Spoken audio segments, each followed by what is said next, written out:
أعوذ بالله من الشيطان الرجيم. بسم الله الرحمن الرحيم.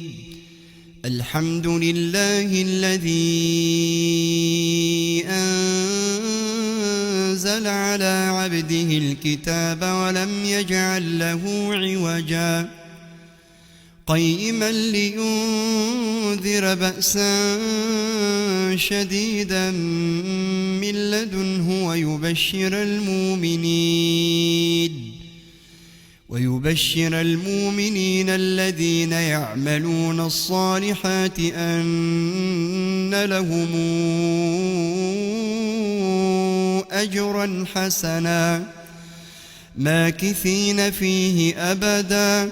وينذر الذين قالوا اتخذ الله ولدا ما لهم به من علم ولا لآبائهم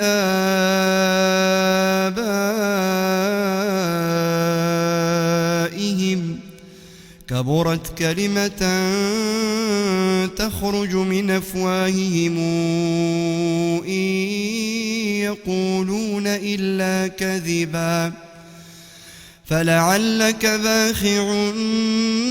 نفسك على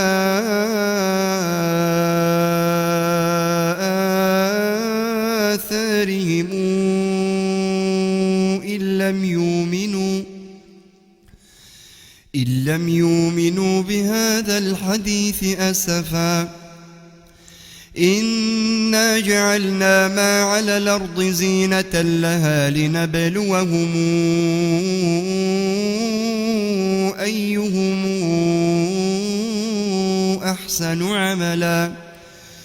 وإنا لجاعلون ما عليها صعيدا جرزا أم حسبت أن أصحاب الكهف والرقيم كانوا من آياتنا عجبا إذا والفتية إلى الكهف فقالوا ربنا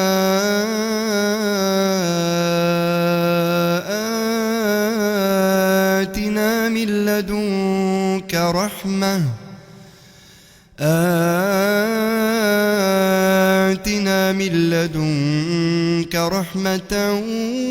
وهيئ لنا من أمرنا رشدا فضربنا على آذانهم في الكهف سنين عددا ثم بعثناهم لنعلم أي الحزبين أحصى لما لبثوا أمدا نحن نقص عليك نبأهم بالحق إنهم فتيتنا آمنوا بربهم وزدناهم هدى.